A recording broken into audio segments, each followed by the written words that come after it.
Hello दोस्तों, आज की इस वीडियो में हम constitutional government and democracy in India के अंतर्गत आपका एक चैप्टर है केंद्र राज्य संबंध असममित संघवाद। तो फ्रेंड्स, आज की इस वीडियो में इस चैप्टर को काफ़ी डिटेल में कवर किया जाएगा, तो प्लीज़ वीडियो को पूरा देखना ताकि सारी बातें आप सही से समझ सकें। देखिए दोस्तों, ये जो आपका चैप्टर है वो संघवाद से संबंधित है। ठीक है, जो फेडरलिज्म है तो उससे संबंधित ये आपका एक चैप्टर है। इसमें आपको केंद्र राज्य संबंधों को समझना है, साथ में असममित संघवाद को समझना है।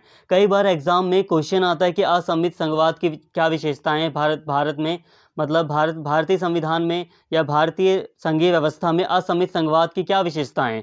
तो ऐसे कई बार क्वेश्चन आता है एग्जाम में। ठीक है, तो मतलब ये इंपॉर्टेंट चैप्टर है, इससे कई बार एग्जाम में कई तरह के क्वेश्चन बनते हैं।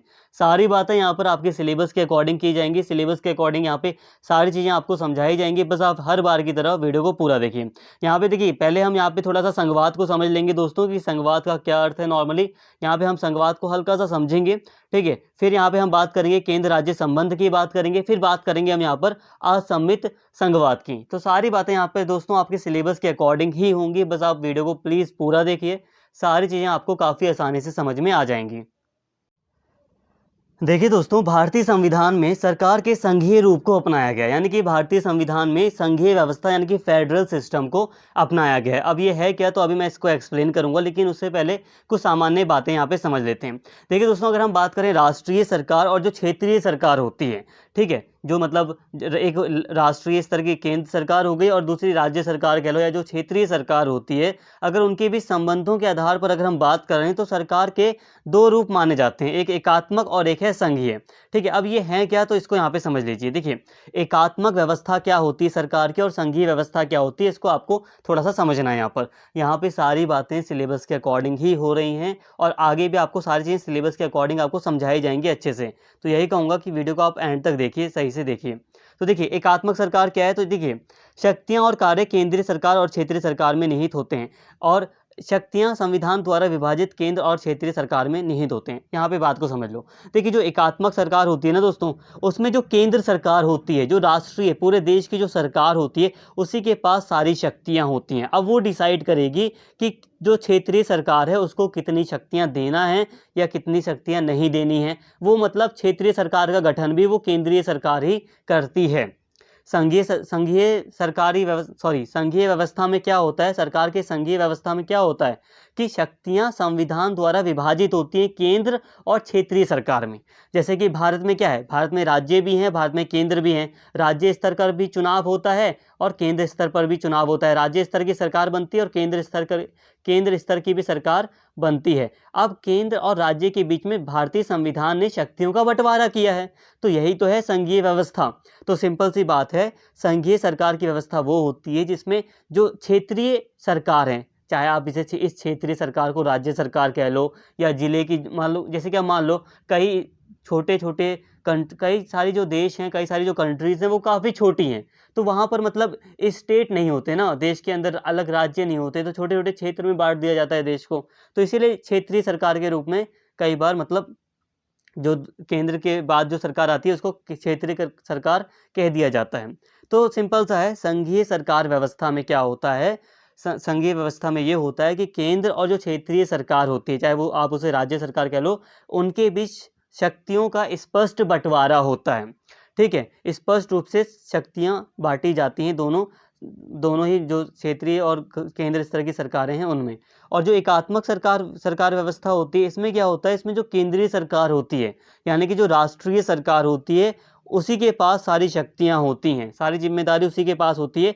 हालांकि क्षेत्रीय सरकार भी होती हैं, लेकिन क्षेत्रीय सरकार भी किसके अंडर में होती हैं, राष्ट्रीय सरकार के अंडर में। और राष्ट्रीय सरकार ही मतलब ज़्यादातर राष्ट्रीय सरकार ही क्षेत्रीय सरकार का गठन भी करती है। तो कुल मिलाकर कहा जाए तो एकात्मक व्यवस्था में राष्ट्रीय सरकार के पास ही मूल रूप से अगर देखा जाए तो सारी शक्तियां होती हैं। और संघीय व्यवस्था में क्या होता है कि जो संविधान है उसके द्वारा शक्तियों का विभाजन किया जाता है केंद्र और क्षेत्रीय सरकार के बीच में। कुछ उदाहरण की अगर मैं बात करूं तो जैसे कि एकात्मक सरकार के उदाहरण आपको ब्रिटेन में देखने को मिलेगा, फ्रांस, जापान, ये ऐसे देश हैं जहाँ पर एकात्मक सरकार के मतलब एकात्मक व्यवस्था को अपनाया गया है।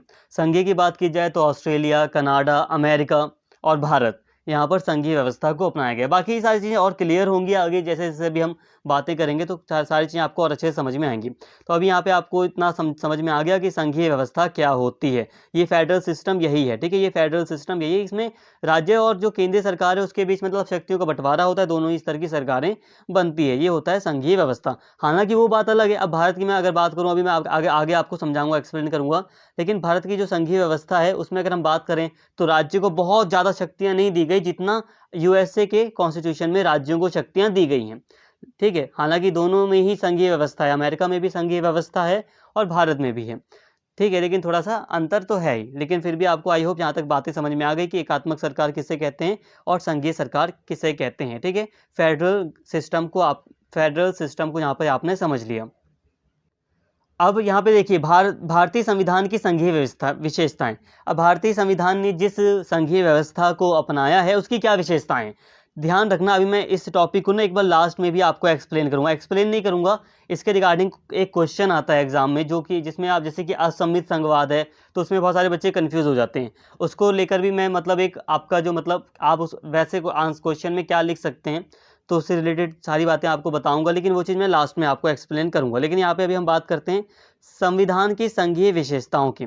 देखिए अगर हम भारतीय संविधान की बात करें कि भारत में किस तरह की संघीय व्यवस्था है, भारत की संघीय व्यवस्था की अगर हम बात करें तो देखिए द्वैध राज पद्धति है, ठीक है। भारतीय संविधान में केंद्र और राज्य सरकार को दो स्तर मतलब दो सरकारों को अपनाया गया है, केंद्र और राज्य, दोनों इस तरह की सरकारों को अपनाया गया है। हालांकि बाद में संशोधन करके हमने जो लोकल सेल्फ गवर्नेंस है इसको भी अपनाया है, स्थानीय सरकार भी भारत में होती हैं। तो इस तरह हमें त्रिस्तरीय सरकार भारत में देखने को मिलती है। लेकिन फिर भी संवैधानिक रूप से बात करें तो भारत ने द्वैध राज पद्धति को अपनाया है, केंद्र सरकार भी है भारत में और राज्य सरकार भी है, ठीक है। भारत में लिखित संविधान है, भारतीय संघीय व्यवस्था की एक विशेषता है कि लिखित संविधान, याद रखना, लिखित संविधान से ये होता है कि जो शक्तियों का बंटवारा होता है वो स्पष्ट होता है। अगर संविधान अलिखित होगा तो विवाद ज़्यादा होगा। इसके साथ ही शक्तियों का विभाजन, भारतीय संविधान में शक्तियों का विभाजन भी किया गया है। अलग अलग सूचियां हैं, विधायी सूचियां, जैसे कि कानून बनाने से संबंधित राज्य सूची है जिस पर राज्य सरकार का राज्य जो विधानसभा है वो कानून बना सकती है, संघ सूची है जिस पर संसद कानून बनाती है, समवर्ती सूची है जिस पर दोनों ही कानून बना सकते हैं। हालांकि इसके बारे में आगे पढ़ेंगे अभी हम। संविधान की सर्वोच्चता, भारत में संघीय व्यवस्था की एक विशेषता यह है कि संविधान की सर्वोच्चता है, कठोर संविधान है। देखो संविधान की सर्वोच्चता और कठोर संविधान के क्या फायदे हैं एक संघीय व्यवस्था में, तो देखिए राज्य का अस्तित्व बना रहेगा, कब बना रहेगा एक राज्य सरकार का अस्तित्व, जब संविधान सर्वोच्च होगा। नहीं तो केंद्र सरकार तो मतलब हो सकता है कि वो पूरी तरह शक्तियों को मतलब अपने हाथ में रखने का प्रयास करे, लेकिन जब संविधान कठोर है, संविधान की सर्वोच्चता है, तो इस तरह द्वैध राज पद्धति बनी रहती है, केंद्र स्तर की भी सरकारें होती है, राज्य स्तर पर भी सरकारें होती हैं। तो ये भारतीय संविधान की विशेषताएं हैं, जो भारत की संघीय विशेषता है ये, ठीक है। स्वतंत्र न्यायपालिका है, भारत में स्वतंत्र न्यायपालिका है। वो केंद्र, अगर मान लो केंद्र कभी किसी संविधान के किसी अनुच्छेद का अगर उल्लंघन कर रहा है तो स्वतंत्र न्यायपालिका है वो, तो वो उससे मतलब ऐसा करने से रोकेगा। मतलब जो स्वतंत्र न्यायपालिका है वो किस संविधान के उल्लंघन, अगर संविधान का उल्लंघन होता है तो ऐसा कोई भी कानून जो संविधान का उल्लंघन करेगा उसे स्वतंत्र न्यायपालिका रद्द कर देगी।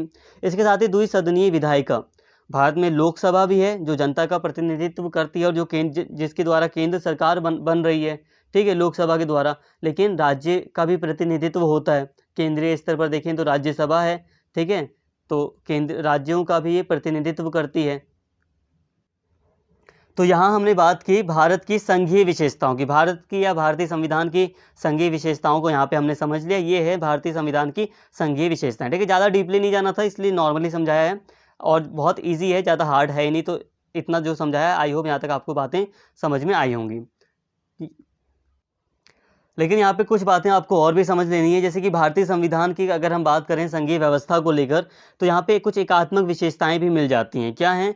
जैसे कि भारतीय संघीय व्यवस्था में हमें ये भी दिखाई देता है कि कुछ एकात्मक गुण हमें दिखाई देते हैं, जो कि जो एकात्मक सरकार में जो विशेषताएं होती हैं वैसे कुछ विशेषताएं हमें भारतीय संविधान में देखने को मिलती हैं। जैसे कि सशक्त केंद्र को अधिक शक्तिशाली बनाया गया है, राज्य अनश्वर नहीं है, मतलब राज्य को छोटा बड़ा किया जा सकता है, राज्य की जो सीमाएं हैं उसको बढ़ाया जा सकता है, एक राज्य में 2 राज्य बनाए जा सकते हैं, हो सकता है किसी राज्य को किसी दूसरे राज्य में मिला दिया जाए, ठीक है, एकल संविधान है, संविधान एक ही है। ऐसा नहीं है कि अमेरिका की तरह अलग अलग संविधान है सभी स्टेट के पास, तो भारत में तो एक ही संविधान है सभी राज्यों के लिए। ठीक है, हालांकि पहले जम्मू कश्मीर का था लेकिन अब नहीं है। संविधान का लचीलापन, ठीक है, संविधान में संशोधन करना इतना कठोर नहीं है। राज्य प्रतिनिधित्व में समानता का अभाव है।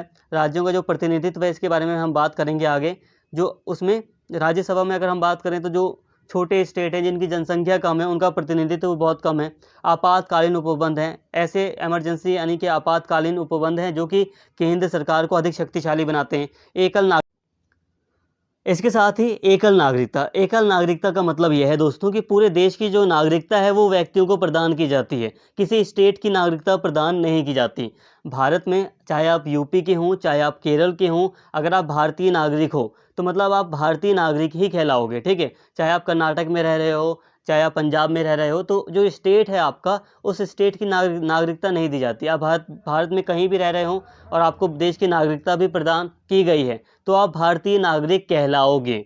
ठीक है, उस स्टेट की जो नागरिकता है वो नहीं दी जाती भारत में। तो एकल नागरिकता का सिद्धांत भारतीय संविधान ने अपनाया है। इसके साथ ही एकीकृत न्यायपालिका, जो भारत में न्यायपालिका है, जो जुडिशरी है वो एकीकृत है, जिसमें सबसे ऊपर कौन है? सुप्रीम कोर्ट है। ठीक है, जैसे कि हाई कोर्ट, मान लीजिए हाई कोर्ट ने कोई फैसला दिया तो सुप्रीम कोर्ट उस फैसले को पलट भी सकता है। ये एकीकृत व्यवस्था है, मतलब ये है कि सुप्रीम कोर्ट के अंडर में है सब। ठीक है, तो ये जो न्यायपालिका है वो एकीकृत है। इसके अलावा अखिल भारतीय सेवाएं, अब केंद्रीय स्तर की कई सारी सेवाएं हैं IAS IPS वगैरह की, तो ये पूरे देश में मतलब ये सेवाएं दी जाती हैं अधिकारियों के द्वारा, जो कि अपनी सेवाएं कई सारे राज्यों में देते हैं, लेकिन इन पर अधिक नियंत्रण केंद्र सरकार का होता है। तो यहाँ पे दोस्तों हम नॉर्मली यहाँ पे बातें कर रहे हैं, यहाँ पे सारी बातें यूज़फुल हैं आपके लिए। अभी हमने बात की भारतीय संघीय व्यवस्था की। ठीक है, भारतीय संघीय व्यवस्था कैसी है, तो ये आपने देख लिया कि भारतीय संविधान ने किस तरह की संघीय व्यवस्था को अपनाया है। तो ये भारतीय संघीय व्यवस्था है। ठीक है, तो ये भारतीय संघीय व्यवस्था है, लेकिन इसमें कुछ एकात्मक सरकार के गुण भी हैं। जैसे कि मैंने बताया आपको, सशक्त केंद्र अधिक शक्तिशाली है। आपातकाल की अगर स्थिति सामने आती है तो उसमें केंद्र सरकार अधिक शक्तिशाली हो जाती है।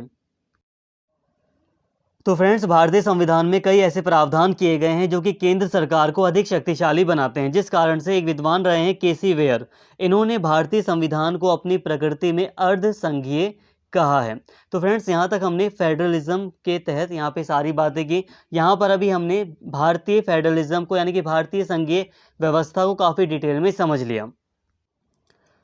अब हम यहाँ पे बात करते हैं केंद्र राज्य संबंधों की। तो देखिए दोस्तों, केंद्र राज्य संबंधों में हम विधायी संबंधों को देखेंगे, प्रशासनिक संबंधों को देखेंगे, फिर हम वित्तीय संबंधों की भी बात करेंगे। इसके बाद हम असम्मित संघवाद को समझेंगे। तो प्लीज़ वीडियो को पूरा देखिए, सारी बातें आपको समझ में आ जाएंगी। तो यहाँ तक आई होप बातें आपको समझ में आई हों। यहाँ तक अभी हमने संघीय जो व्यवस्था है भारत में इसको अच्छे से समझा है। ठीक है, संघीय विशेषताएँ वगैरह काफ़ी सारी बातें हमने यहाँ तक। तो फ्रेंड्स, अब यहाँ पे हम बात कर रहे हैं केंद्र राज्य संबंधों की। इसमें हम सबसे पहले बात करेंगे विधायी संबंध की। देखिए, यहाँ पे सारे पॉइंट्स आपको क्लियर हो जाएंगे, बस आप वीडियो को एंड तक देखिए। हो सकता है अभी आपको लगे कि एक दो पॉइंट आपको समझ में नहीं आ रहा, कुछ बातें आपको समझ में नहीं आ रही। देखिए, यहाँ पे आपको ना विस्तार पूर्वक एक एक चीज़ बताई जाएगी। इसमें क्या हो सकता है कोई एक पॉइंट आपके सही से समझ ना आए, लेकिन अगर आप वीडियो एंड तक देखेंगे ना तो मैं लास्ट में भी थोड़ा थोड़ा समराइज़ करूँगा, सारी बातें आपको एक्सप्लेन करूँगा, तो आपको सारी बातें एट द एंड समझ में आ जाएंगी। तो यहाँ पे हम बात करते हैं विधायी संबंधों की। विधायी का मतलब होता है कानून बनाने से संबंधित। ठीक है, तो यहाँ पे देखिए, ये जो विधायी संबंध है, केंद्र राज्य विधायी संबंधों के मामले में 4 स्थितियां हैं। अब ये जो विधायी संबंध है ना, इसे हम 4 पॉइंट्स के द्वारा समझ सकते हैं। भारत में केंद्र राज्य के जो विधायी संबंध हैं इसे हम 4 पॉइंट्स के द्वारा अच्छे से समझ सकते हैं। पहले इन पॉइंट्स को समझ लो तो अच्छे से बता दूंगा क्या है विधायी संबंध, अच्छे से समझ में आ जाएगा आपको। देखिए, केंद्र और राज्य का विधान का क्षेत्रीय विस्तार। तो विधायी संबंधों में पहला यहाँ पे एक पॉइंट है, केंद्र और राज्य विधान का क्षेत्रीय विस्तार। मतलब देखिए, संसद पूरे भारत या इसके किसी भी क्षेत्र के लिए कानून बना सकती है। भारत में राज्य शामिल है, केंद्र शासित राज्य शामिल है, और किसी अन्य क्षेत्र को भारत के क्षेत्र में माना जाता है। राज्य विधानमंडल पूरे राज्य या राज्य के किसी क्षेत्र के लिए कानून बना सकता है। राज्य विधानमंडल द्वारा निर्मित कानून को राज्य के बाहर के क्षेत्रों में लागू नहीं किया जा सकता। देखिए दोस्तों, बिल्कुल यहाँ पे सिंपल सी बात है। जब हम बात करते हैं केंद्र और राज्य विधान का क्षेत्रीय विस्तार की, तो इसमें यहाँ पे सिंपल सी बात है कि जो संसद है वो पूरे देश के लिए कानून बना सकती है, और जो राज्य की विधानमंडल है वो संबंधित राज्य के लिए ही कानून बना सकती है।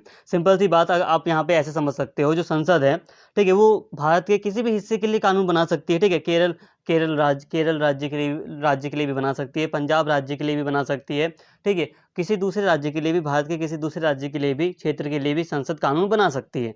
लेकिन जैसे कि जो यूपी की विधानमंडल है वो सिर्फ यूपी के लिए ही कानून बना सकती है, तो यहाँ पे ये क्षेत्रीय विस्तार है। ठीक है, इसके अलावा जो संसद है दोस्तों, वो अकेले अतिरिक्त क्षेत्रीय विधान बना सकती है। कहने का मतलब ये है, जो भारत के नागरिक विदेशों में रह रहे हैं तो उनके लिए भी कानून बना सकती है संसद, जो कि उनके ऊपर लागू होंगे। ठीक है, तो यहाँ पे ये सारी बातें हैं। तो यहाँ पे दोस्तों हम बात कर रहे हैं यहाँ पे सबसे पहले विधायी संबंधों की। विधायी संबंधों में हमने सबसे पहले बात की केंद्र और राज्य के विधान का क्षेत्रीय विस्तार की। तो केंद्र स्तर पर कौन है? संसद ही है जो कानून बनाती है। तो जो संसद है वो पूरे देश के लिए कानून बना सकती है, और जो राज्य विधानमंडल है वो संबंधित राज्य के लिए ही कानून बना सकते हैं। लेकिन इसमें एक अपवाद है। देखिए, यहाँ पे मैंने कह तो दिया सिंपल सा कि जो संसद है वो पूरे देश के लिए कानून बना सकती है, लेकिन फिर भी कुछ ऐसे क्षेत्र हैं जहां पर संसद का कानून लागू नहीं होता। तो वो क्या है, तो इसको हल्का सा मैं बस समझा रहा हूँ। ऐसा नहीं कि आपको पूरी तरह मतलब इसे भी मतलब अच्छे से याद ही करना है, हल्का हल्का समझ लीजिए, यहाँ पे इनफ होगा। ठीक है, जैसे कि 5 केंद्र शासित क्षेत्र हैं जहां पर राष्ट्रपति कानून बना सकता है, और वहां पर संसद का कानून लागू, जरूर नहीं कि संसद का कानून लागू हो। जैसे कि अंडमान एवं निकोबार द्वीप समूह, लक्षद्वीप, दादरा एवं नागर हवेली, दमन व दीव और लद्दाख। ठीक है, इन 5 केंद्र शासित प्रदेशों के लिए राष्ट्रपति कानून बना सकता है। इसके अलावा राज्यपाल को इस बात की शक्ति प्राप्त है कि वह संसद के किसी विधेयक को सूचीबद्ध क्षेत्र में लागू ना करे या उसमें कुछ विशेष संशोधन कर लागू करे। असम का राज्यपाल संसद के किसी विधेयक को जनजातीय क्षेत्र में प्रयोज्य ना कर कुछ विशिष्ट परिवर्तनों के साथ लागू कर सकता है। राष्ट्रपति को भी इस तरह की शक्ति जनजातीय क्षेत्रों, मेघालय, त्रिपुरा और मिजोरम के लिए प्राप्त है। सिंपल सी बात है, जैसे कि देखिए दोस्तों, कुछ सूचीबद्ध क्षेत्र हैं। ठीक है, अभी हम आगे इसकी बात कर लेंगे थोड़ा सा। सूचीबद्ध क्षेत्र हैं जैसे कि कुछ आदिवासी समुदाय के कुछ क्षेत्र हैं जहाँ पर आदिवासी समुदाय रह रहा है, कोई जनजाति रह रही है, तो इससे संबंधित कोई क्षेत्र है, ठीक है, जिसका वर्णन भी संविधान में किया गया है। ठीक है, तो ऐसे कुछ क्षेत्र हैं तो जहाँ पर राज्यपाल को ये मतलब राज्यपाल के पास, ये गवर्नर के पास ये शक्ति होती है कि वो संसद के किसी विधेयक को वहाँ लागू ना करे या उसमें कोई परिवर्तन कर दे। जैसे कि असम के राज्यपाल को ये शक्ति प्राप्त है। इसी तरह जो मेघालय, त्रिपुरा और मिजोरम के कुछ जनजातीय क्षेत्र हैं तो वहाँ पर राष्ट्रपति को ये शक्ति प्राप्त है कि वहाँ पर जो जनजातीय क्षेत्र हैं वहाँ पर संसद के विधेयक को लागू ना करे या उसमें कुछ परिवर्तन करके लागू करे। तो यहाँ पे ये सारी बातें हो गई। ठीक है, हमने यहाँ पे सिंपल सी बात है, विधायी शक्तियों के अंतर्गत अभी हमने एक पॉइंट को समझ लिया। सिंपल सा था पॉइंट कि संसद जो है वो पूरे देश के लिए कानून बनाती है, और जो राज्य विधानमंडल है वो सिर्फ संबंधित राज्य के लिए ही कानून बना सकता है। हालांकि मैंने एक्स्ट्रा समझाया कि जो संसद है, ठीक है, कुछ क्षेत्र ऐसे भी हैं जहाँ पे संसद जरूरी नहीं कि संसद के कानून लागू होंगे ही। ठीक है, जैसे कि 5 केंद्र शासित प्रदेश है जहाँ पर राष्ट्रपति कानून लागू करता है, या कुछ जनजातीय क्षेत्र हैं तो वहाँ पर जो संसद के कानून है वो पूरी तरह लागू नहीं होते। राज्यपाल कुछ परिवर्तन करके उन कानूनों को लागू कर सकते हैं, या यहाँ पे मतलब कुछ जनजातीय क्षेत्र हैं तो वहाँ पे कुछ विशेष प्रावधान किए गए हैं। इसके अलावा विधायी विषयों का बंटवारा, आप बस वीडियो को देखते रहिए, मैं आपको समझा दूंगा सारी बातें। ठीक है, समराइज कर दूंगा, कोई इशू नहीं होगा। विधायी विषयों का बंटवारा, संविधान ने 7वीं अनुसूची में केंद्र एवं राज्य के बीच विधायी विषयों के संबंध में त्रिस्तरीय व्यवस्था की है। सूची 1, सूची 2 और सूची 3।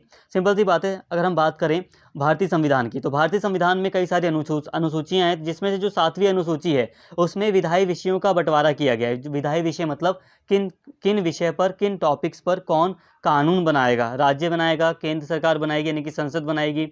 ठीक है, तो इससे संबंधित जो विषय हैं उनको डिवाइड किया गया है। तो 3 सूचियों में, 3 लिस्ट में जो विषय हैं, जो टॉपिक्स हैं कानून बनाने के, उनको बांटा गया है। एक है इसमें से संघ सूची। संघ सूची क्या है, तो देखिए, संघ सूची से संबंधित किसी भी मसले पर कानून बनाने की जो शक्ति है वो संसद को प्राप्त है। संघ सूची से संबंधित कोई भी विषय है, कोई भी टॉपिक है जो संघ सूची में शामिल है, तो उस पर कौन कानून बनाता है? संसद बनाती है। सिंपल है। कैसे कैसे टॉपिक शामिल हैं? तो जैसे रक्षा से संबंधित विषय हैं, इसमें बैंकिंग से संबंधित विदेश मामले हैं, मुद्रा, आणविक ऊर्जा, ठीक है, बीमा, संचार, केंद्र राज्य व्यापार एवं वाणिज्य, जनगणना, लेखा परीक्षा इत्यादि विषय इसमें शामिल हैं। अगर मूल रूप से बात करें तो 97 विषय, जब संविधान बना था ना तो 97 टॉपिक्स थे इसमें, लेकिन आज के टाइम पर इसमें 98 टॉपिक हैं, 98 विषय हैं, ठीक है। टॉपिक मैं आपको बस समझाने के लिए इजी लैंग्वेज में कह रहा हूँ। इसमें 98 विषय हैं जिस पर संसद कानून बना सकती है, ठीक है। विशिष्ट शक्ति प्रदान की गई है संसद को। इसके अलावा दोस्तों दूसरी सूची है राज्य सूची। राज्य विधानमंडल को सामान्य परिस्थितियों में राज्य सूची में शामिल विषयों पर कानून बनाने की शक्ति प्राप्त है। इस समय इसमें 59 विषय हैं, मूलतः इसमें 66 विषय थे। देखिए दोस्तों, जब संविधान बना था तो राज्य सूची में 66 विषय हुआ करते थे, लेकिन अभी इसमें 59 विषय हैं। तो जो राज्य सूची है दोस्तों, उस पर राज्य विधानमंडल कानून बनाती है, ठीक है। राज्य सूची पर कानून बनाने का अधिकार राज्य विधानमंडल को है, लेकिन ये सामान्य परिस्थितियों में ही है। कई बार आपातकाल जैसी स्थिति, आपातकाल वगैरह के कुछ प्रावधान है तो वो अगर लागू हो जाते हैं, राष्ट्रपति शासन वगैरह राज्य में लागू हो जाता है, तो इसमें थोड़ा सा मतलब अलग स्थिति है, इसमें अभी आगे हम बात करेंगे। तो राज्य सूची के विषय पर कौन कानून बनाता है, तो कौन कानून बना सकता है, तो वो राज्य विधानमंडल है।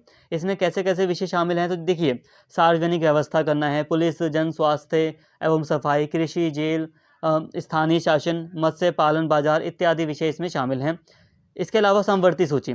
समवर्ती सूची के संबंध में संसद एवं राज्य विधानमंडल दोनों कानून बना सकते हैं। इस सूची में इस समय 52 विषय हैं, जैसे आपराधिक कानून प्रक्रिया, सिविल प्रक्रिया, विवाह एवं तलाक, जनसंख्या नियंत्रण, परिवार नियोजन, बिजली, श्रम कल्याण, आर्थिक सामाजिक योजना, दवा, अखबार, पुस्तक एवं छापा, प्रेस, अन्य या इत्यादि। 42वें संवैधानिक संशोधन अधिनियम 1976 के तहत 1976 के तहत 5 विषयों को राज्य सूची से समवर्ती सूची में शामिल किया गया। शिक्षा, वन, नाप तोल, वन्य जीवों एवं पक्षियों का संरक्षण, न्याय का प्रशासन। देखिए दोस्तों, ये कुछ कई सारे विषय थे, मतलब देखिए ये 5 विषय थे जो कि राज्य सूची में थे पहले, लेकिन फिर बाद में इन्हें समवर्ती सूची में शामिल किया गया। तो ये तो सामान्य बातें हो गई। यहाँ पे देखिए बात समझिए, जो समवर्ती सूची है इसमें कई सारे विषय हैं, इसमें 52 विषय हैं, ठीक है। जिस पर देखिए दोस्तों, यहाँ पे बात बिल्कुल सिंपल है। जो समवर्ती सूची है उसमें संसद और राज्य विधानमंडल दोनों ही कानून बना सकते हैं। उसमें इस समय 52 विषय शामिल हैं, तो 52 विषय हैं इसमें इस समय, और इस पर संसद और राज्य विधानमंडल दोनों ही कानून बना सकते हैं समवर्ती सूची से संबंधित विषयों पर यहाँ पे एक चीज़ ध्यान रखना, यदि समवर्ती सूची के किसी विषय को लेकर केंद्रीय कानून और राज्य कानून में संघर्ष की स्थिति आ जाए तो केंद्रीय कानून राज्य कानून पर प्रभावी होगा। कहने का मतलब, मान लीजिए कि केंद्र सरकार यानी कि संसद ने मान लो कोई कानून बनाया, ठीक है, संसद ने मान लो कोई कानून बनाया और किसी राज्य की विधानमंडल ने कोई कानून बनाया, किसको लेकर? समवर्ती सूची के किसी विषय को लेकर। दोनों ने मान लीजिए समवर्ती सूची के किसी विषय को लेकर कानून बनाया है और उसी विषय को लेकर दोनों में मतलब कानून से संबंधित कोई विवाद हो रहा है, तो ऐसे में जो केंद्रीय स्तर का जो कानून है वो राज्य पर लागू होगा, मतलब प्रभावी होगा, राज्य कानून के ऊपर रहेगा वो। तो ऐसे में जो केंद्रीय कानून है उसको यहाँ पे ज़्यादा प्राथमिकता दी गई है कि ये केंद्रीय कानून टकराव की स्थिति में, संघर्ष की स्थिति में केंद्रीय कानून लागू होगा, ठीक है। लेकिन यहाँ पे एक ये भी बात है कि मान लीजिए जैसे कि, लेकिन इसमें एक अपवाद है, यदि राज्य द्वारा बनाया गया कानून राष्ट्रपति की सिफारिश के लिए सुरक्षित है और उसे राष्ट्रपति की सहमति मिल जाती है तो राज्य का कानून प्रभावी होगा, लेकिन संसद भी इस पर कानून बना सकती है। मान लीजिए समवर्ती सूची का कोई विषय है जिसको लेकर राज्य सरकार ने कोई कानून बनाया, लेकिन साथ में इस समवर्ती सूची के इस विषय को राष्ट्रपति की सहमति भी मिल गई, इस कानून को राष्ट्रपति की सहमति भी मिल गई। राज्य सरकार ने समवर्ती सूची से संबंधित किसी विषय पर कोई कानून बनाया जिसको राष्ट्रपति की सहमति भी मिली थी, तो ऐसे में टकराव की स्थिति में भी राज्य का जो कानून होगा वो प्रभावी रहेगा, क्योंकि इसे राष्ट्रपति की सहमति, स्वीकृति मिली थी। तो दोस्तों यहाँ पे बिल्कुल सिंपल है। यहाँ पे अभी हमने बात की विधायी विषयों के बंटवारे की, तो हमने संघ सूची की बात कर ली, राज्य सूची की बात कर ली, समवर्ती सूची की बात कर ली। संघ सूची पर दोनों ही संघ सूची पर सिर्फ संसद को अधिकार है कि वो कानून बना सकती है, राज्य सूची पर अधिकार है कि जो राज्य सरकार है वो कानून बना सकती है सामान्य परिस्थितियों में, नॉर्मल जब परिस्थितियाँ हैं तब। इसके अलावा जो समवर्ती सूची है उस पर संसद और राज्य, जो केंद्र सरकार है, जो राज्य सरकार है, वो दोनों ही समवर्ती सूची पर कानून बना सकते हैं। यहाँ तक क्लियर है? ठीक है। लेकिन दोस्तों कई सारे ऐसे भी विषय हैं ना जो इन तीनों ही सूचियों में नहीं हैं। हो सकता है कई एक ऐसी मान लीजिए जैसे कि समय परिस्थितियां बदल रही हैं, तो कई सारे नए विषय आ रहे हैं जिन पर कानून बनाने की आवश्यकता है, जिनको पहले इसमें शामिल नहीं किया गया था। जैसे कि आज के टाइम पर देखिए नई इतनी तरह की टेक्नोलॉजी आ गई है, इंटरनेट आ गया है आज के टाइम पर। तो जब जब संविधान बन रहा था तब तो ऐसी स्थिति नहीं थी, तब तो टेक्नोलॉजी जो आज के टाइम पर है वो इतनी मतलब इतनी नहीं थी। तो मतलब परिस्थितियां बदल रही हैं, सिचुएशन बदल रही हैं, मुद्दे बदल रहे हैं, तो विषय भी बदल रहे हैं। तो ऐसे में कई सारे नए विषय आ रहे हैं जिन पर कानून बनाने की आवश्यकता है। तो ऐसे में जो विषय हैं, जो विषय इन तीनों ही सूचियों में शामिल नहीं किए गए, उनको हम कहते हैं अवशिष्ट सूची। अवशिष्ट सूची कहते हैं उसको, हम क्या कहते हैं? अवशिष्ट सूची। कई सारे विषय हैं दोस्तों जो इन तीनों ही सूचियों में शामिल नहीं किए गए। और इसके अलावा जैसे जैसे समय बीत रहा है, परिस्थितियां बदल रही हैं, तो कई सारे विषय और भी आ रहे हैं जो इन तीनों ही सूचियों में नहीं हैं। तो उनसे संबंधित जो भी विषय हैं, ठीक है, अवशिष्ट सूची से संबंधित जो भी विषय हैं, उन पर कानून बनाने का अधिकार संसद को है। ठीक है, इस अवशिष्ट शक्ति में अवशिष्ट करों के आरोपण के संबंध में विधान बनाने की शक्ति भी शामिल है। मान लीजिए कोई किसी प्रकार का टैक्स है, जो कि टैक्स से संबंधित कोई विषय है जो कि तीनों ही सूचियों में शामिल नहीं है, तो वो भी इसमें शामिल है। तो मतलब कहने का है कि कोई अवशिष्ट कोई विषय जो तीनों ही सूचियों में नहीं है, तो उस पर कानून कौन बना सकता है, कौन बना सकती है? तो संसद को अधिकार है। राज्य क्षेत्र में संसदीय विधान। केंद्र एवं राज्यों के बीच बंटवारे की उक्त व्यवस्था सामान्य काल में विधायी शक्तियों के बंटवारे के लिए होती है, लेकिन असामान्य काल में बंटवारे की योजना या तो सुधारी जाती है या स्थगित कर दी जाती है। देखिए दोस्तों, कहने का मतलब ये है कि अभी हमने जो बात की संघ सूची, राज्य सूची, संवर्ती सूची, इनकी जो अभी हमने बात की, तो ये सामान्य काल के लिए है ये बंटवारा। नॉर्मली बात करें तो जो राज्य सूची है, तो असामान्य काल में कई बार ऐसा हो जाता है कि राज्य सूची के किसी विषय पर भी संसद कानून बना सकती है। ठीक है, तो यहाँ पे हमने जो ऊपर विधायी विषयों के बंटवारे की बात की, तो ये सामान्य काल के लिए ये व्यवस्था थी। अब असामान्य काल में कई बार कई सारी असाधारण परिस्थितियां हो जाती हैं, जिस समय मतलब संसद भी किसी राज्य से संबंधित कोई विषय है तो उस पर कानून बना सकती है। जैसे कि जब राज्यसभा एक प्रस्ताव पारित करे, कई बार राज्यसभा किसी विषय को लेकर प्रस्ताव पारित कर देती है, तो संसद कानून बना सकती है। अब ज़्यादा डिटेल यहाँ पर हम नहीं जा रहे, नॉर्मली से पढ़ रहे हैं हम। राष्ट्रीय आपातकाल के दौरान भी केंद्र सरकार का अधिक शक्तिशाली होती है।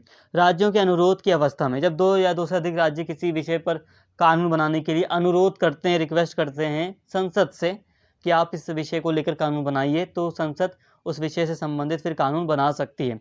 यहाँ पे ध्यान रखना, अगर कोई एक स्टेट रिक्वेस्ट करेगा तो संसद नहीं बना सकती, दो या दो से अधिक ऐसी परिस्थिति में। इसके अलावा अंतर्राष्ट्रीय समझौतों को लागू करना। अब कई बार दोस्तों भारत सरकार कई सारे अंतर्राष्ट्रीय समझौता करती है या कोई अंतर्राष्ट्रीय संधि करती है, जिसके तहत उस संधि को पूरा भी तो करना होता है, लागू भी तो करना होता है। अब इंटरनेशनल लेवल पर भारत की सरकार कई सारे अंतर्राष्ट्रीय समारोह वगैरह में पार्टिसिपेट लेती है, कई सारे एग्रीमेंट पर साइन करती है, पर्यावरण से संबंधित हो सकते हैं वो एग्रीमेंट, या कोई किसी भी तरह से संबंधित हो सकते हैं। तो उन एग्रीमेंट्स को, उन समझौतों को, उन संधि को लागू करना होता है। दोस्तों, यहाँ पे कहने का मतलब यह है कि अंतर्राष्ट्रीय समझौतों को लागू करना, अगर संसद को अंतर्राष्ट्रीय समझौते को लागू करना है और उसके लिए संसद को किसी राज्य सूची के विषय पर कानून बनाने की आवश्यकता है, तो ऐसे में जो संसद है वो राज्य सूची के विषय पर कानून बना सकती है। इसके अलावा राष्ट्रपति शासन के दौरान, राष्ट्रपति अगर शासन लग जाता है किसी स्टेट में, राज्य में, तो उस दौरान भी किसी विषय पर जो संसद है वो कानून बना सकती है। राज्य सूची का कोई विषय है तो उस पर संसद कानून बना सकती है। देखिए दोस्तों, यहाँ पे ये कुछ परिस्थितियाँ हैं जब संसद राज्य सूची के किसी विषय पर कानून बना सकती है। जैसे कि जब राज्यसभा एक प्रस्ताव पारित करे, या राष्ट्रीय आपातकाल का टाइम हो, राज्यों के अनुरोध पर दो या दो से अधिक राज्य अनुरोध करें, अंतर्राष्ट्रीय समझौतों को लागू करना है, या राज्य में राष्ट्रपति शासन लगाए। हालांकि दोस्तों अभी हमने यहाँ पे इसकी बात की, इसमें हम बहुत डिटेल में नहीं गए हैं, नॉर्मली यहाँ पे हमने ये सारी बातें समझी हैं। ठीक है, जैसे कि अगर आप और डीपली जाएंगे तो आप ये भी समझ सकते हैं कि जैसे कि राष्ट्रपति शासन लगाए किसी राज्य में और संसद ने किसी राज्य सूची के विषय पर कानून बनाया है, तो जब मान लीजिए राष्ट्रपति शासन हट जाएगा, राज्य सरकार मतलब सत्ता में आ जाएगी, राज्य जो विधानसभा होगी फिर वो चाहे तो राज्य संसद के कानून में कोई परिवर्तन भी कर सकती है, या संसद का जो कानून पहले लागू था उसे हटा भी सकती है। तो ये अलग अलग, अगर हम और डीपली जाएंगे तो हमें कई सारे अलग अलग और प्रावधान देखने को मिलेंगे। लेकिन यहाँ पे हमने नॉर्मली यहाँ पे समझ लिया कि राज्य क्षेत्र में संसदीय विधान यानी कि कुछ परिस्थितियाँ ऐसी हैं, कुछ असामान्य परिस्थितियाँ हैं जब संसद राज्य सूची से संबंधित किसी विषय पर कानून बना सकती है। तो नॉर्मली हमने इसको समझ लिया। अब यहाँ पे हम बात कर रहे हैं राज्य विधानमंडल पर केंद्र का नियंत्रण। राज्यपाल कुछ प्रकार के विधेयकों को राष्ट्रपति की संस्तुति के लिए सुरक्षित रख सकता है। राष्ट्रपति को उन पर विशेष वीटो की शक्ति प्राप्त है। कहने का मतलब दोस्तों यह है कि जो राज्यपाल होता है, स्टेट के जो राज्य हैं उनका जो राज्यपाल है वो कुछ विधेयकों को, राज्य विधानमंडल के कुछ प्रकार के विधेयक हैं तो उनको राष्ट्रपति की संस्तुति के लिए, राष्ट्रपति की सहमति के लिए सुरक्षित रख सकता है। तो कहने का मतलब ये होता है दोस्तों कि जो राज्यपाल है वो राष्ट्रपति के लिए कुछ विधेयकों को सुरक्षित रख लेता है। तो इससे क्या होता है, अब राष्ट्रपति के ऊपर डिपेंड करता है कि राष्ट्रपति उस विधेयक पर अपनी प्रतिक्रिया कब देंगे। तो कई सारे राज्य से संबंधित, कई सारे राज्य विधानसभा से संबंधित विधेयक होते हैं जो कि राष्ट्रपति के लिए सुरक्षित रख दिए जाते हैं राज्यपालों के द्वारा, और कई सालों से राज्य मतलब जो राष्ट्रपति होता है उसके द्वारा कोई मतलब विधेयक पर कोई कार्यवाही नहीं की जाती है। तो यहाँ पे कहने का मतलब यह है दोस्तों कि जो राज्य विधानमंडल है उस पर केंद्र का नियंत्रण दर्शाया जा रहा है। इसके साथ ही राज्य सूची से संबंधित कुछ मामलों पर विधेयक सिर्फ राष्ट्रपति की पूर्व सहमति पर ही लाया जा सकता है। उदाहरण के लिए व्यापार और वाणिज्य की स्वतंत्रता पर प्रतिबंध लगाने संबंधी विधेयक। तो देखिए दोस्तों सिंपल सी बात है, यहाँ पे बताया जा रहा है कि कुछ मतलब ऐसे मामले हैं, कुछ ऐसे मतलब कुछ ऐसी स्थितियां हैं जब राज्य विधानमंडल पर केंद्र का नियंत्रण दिखाई देता है। जैसे कि कुछ विधेयकों को राष्ट्रपति की संस्तुति के लिए सुरक्षित रखा जा सकता है राज्यपालों के द्वारा, और राज्यपाल की नियुक्ति कौन करता है, तो केंद्र सरकार ही करती है राज्यपालों की नियुक्ति, गवर्नर की नियुक्ति किसी राज्य में। ठीक है, इसके अलावा जो मतलब कुछ विशेष प्रावधान है अगर जिससे संबंधित विधेयक मतलब राज्य विधानसभा में लाना है तो उसके लिए राष्ट्रपति की पूर्व सहमति की आवश्यकता होती है। तो राष्ट्रपति की पहले सहमति लेनी आवश्यक होती है। तो ये सारी चीज़ें दर्शाती हैं कि राज्य विधानमंडल पर कुछ स्थितियों में केंद्र का नियंत्रण होता है। ठीक है, ये चीज़ें बताई जा रही हैं। तो यहाँ पर दोस्तों अभी हमने विधायी संबंधों को देखा कि विधायी संबंध किस तरह के हैं। तो विधायी संबंधों में हमने देखा कि जो केंद्र सरकार, देखिए जो संसद है वो पूरे देश के लिए कानून बना सकती है, और जो राज्य है वो सिर्फ अपने राज्य की, जो राज्य विधानसभा है वो सिर्फ अपने राज्य का जो क्षेत्र है, संबंधित राज्य का जो क्षेत्र है वहीं तक वो कानून बना सकती है राज्य विधानसभा। ठीक है, ये चीज़ हमने देख ली। इसके अलावा हमने देखा विधायी विषयों का बंटवारा। इसमें हमने क्या देखा कि विधायी संबंध में हमने देखा विधायी विषयों का बंटवारा। इसमें हमने देखा संघ सूची, राज्य सूची, समवर्ती सूची की बात की इसमें। ठीक है, अवशिष्ट सूची की बात की कि जो संघ सूची है उस पर संसद ही कानून बना सकती है, और जो अवशिष्ट सूची है उस पर भी संसद ही कानून बना सकती है। इसके अलावा जो समवर्ती सूची है उस पर संसद और राज्य दोनों ही कानून बना सकते हैं, और जो राज्य सूची है उस पर राज्य सरकार जो है वो कानून बना सकती है। इसके अलावा राज्य क्षेत्र में संसदीय विधान, कुछ ऐसी परिस्थितियां हैं जैसे कि अंतर्राष्ट्रीय कानूनों को लागू करना, आपातकाल की स्थिति का होना, राष्ट्रपति शासन लागू हो जाना किसी राज्य में। तो कुछ परिस्थितियां ऐसी हैं जब संसद राज्य के किसी विषय, राज्य सूची से संबंधित विषय पर भी कानून बना सकती है। तो मुख्य रूप से 5 परिस्थितियां ऐसी हैं नॉर्मली। इसके अलावा राज्य विधान पर केंद्र का नियंत्रण, कुछ विधेयक होते हैं जिस पर हम देख सकते हैं विधायी संबंधों में जिस पर केंद्र का नियंत्रण होता है। जैसे कि कुछ प्रकार के विधेयक हैं जिनको राज्यपाल राष्ट्रपति की सहमति के लिए सुरक्षित रख लेते हैं। इसके अलावा कुछ ऐसे मतलब विषय हैं राज्य सूची के जिस पर अगर राज्य विधानसभा को कानून बनाना है तो उसके लिए राष्ट्रपति की स्वीकृति की आवश्यकता होती है। तो ये चीज़ें हैं। तो यहाँ पे हमने विधायी संबंधों को देख लिया। तो यहाँ पे मैंने समराइज भी कर दिया विधायी संबंध का। तो यहाँ पे आई होप यहाँ पे आपको सारी बातें समझ में आई होंगी। फिर भी आप यहाँ पे वीडियो को एंड तक देखते रहिए, सारी चीज़ें और अच्छे से क्लियर हो जाएंगी आपको। दोस्तों यहाँ तक अभी हमने विधायी संबंधों को समझ लिया। अब हम बात करते हैं प्रशासनिक संबंधों के। कार्यकारी शक्तियों का बंटवारा, केंद्र व राज्यों के बीच कुछ मामलों को छोड़कर विधायी व कार्यकारी शक्तियों का बंटवारा किया गया है। इस प्रकार केंद्र की कार्यपालक शक्तियाँ पूरे भारत में विस्तृत हैं उस मामले में जिसमें संसद को विशेष विधायी शक्तियाँ प्राप्त हैं, अर्थात संघ सूची के विषय में किसी संधि या समझौते के तहत अधिकार, प्राधिकरण और न्याय क्षेत्र का कार्य। इसी तरह राज्य की कार्यपालक शक्तियां राज्य की सीमाओं तक विस्तृत हैं, अर्थात राज्य सूची के विषय में। सिंपल सी बात है, यहाँ पे हम बात कर रहे हैं प्रशासनिक संबंधों की। प्रशासन से संबंधित बातें हो रही हैं। ठीक है, एडमिनिस्ट्रेशन से संबंधित बात हो रही है, कार्यकारी शक्तियों की बात हो रही है। तो अगर हम बात करें कार्यकारी शक्तियों से संबंधित यानी कि प्रशासनिक संबंधों की बात करें तो इसमें हम देखते हैं कि जो कार्यकारी शक्तियाँ उसका बंटवारा किया गया है। कार्यकारी शक्तियों का मतलब होता है जो सरकार के काम काज हैं उससे संबंधित जो कार्य हैं, जो शक्तियाँ हैं। जैसे जैसे कि दोस्तों अगर हम बात करें केंद्र सरकार की, तो इसकी जो कार्यपालक शक्तियाँ हैं वो पूरे भारत में विस्तृत हैं, ठीक है। जो कार्यपालक शक्तियाँ हैं वो पूरे भारत में विस्तृत हैं केंद्र सरकार की। इसके अलावा जो राज्य सरकार की कार्यपालक शक्तियाँ हैं वो राज्य की सीमाओं तक ही विस्तृत हैं। जैसे कि पंजाब राज्य की जो सरकार है, वो पंजाब राज्य के जो भी कार्यकारी शक्तियाँ हैं सरकार के, वो वहीं राज्य तक ही सीमित रहेंगे, ठीक है। दूसरे राज्य के लिए कोई वो कार्यकारी शक्तियाँ नहीं होंगी एक राज्य के पास। मतलब एक राज्य की कार्यपालक शक्तियाँ उसी राज्य की सीमाओं तक ही विस्तृत हैं, जबकि जो केंद्र की सरकार होती है उसकी जो कार्यपालक शक्तियाँ हैं वो पूरे भारत में विस्तृत हैं। यहाँ पे बात को थोड़ा और इजी करते हैं, यहाँ पे और इजी तरीके से समझते हैं। देखिए, कार्यकारी शक्तियों का मतलब है कामकाज से संबंधित शक्ति।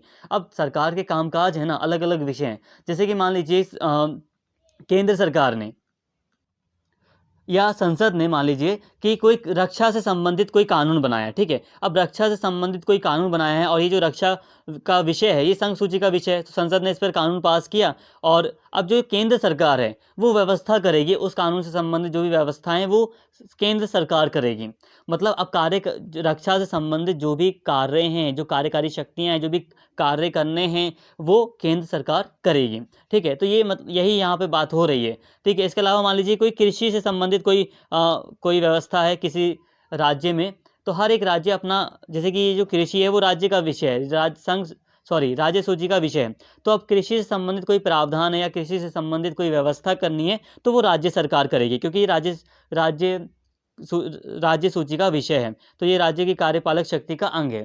कहने का मतलब यहाँ पे यही है कि कार्यकारी शक्तियों में सरकार अपने कामकाज को मतलब व्यवस्था करती है, कामकाज को करती है।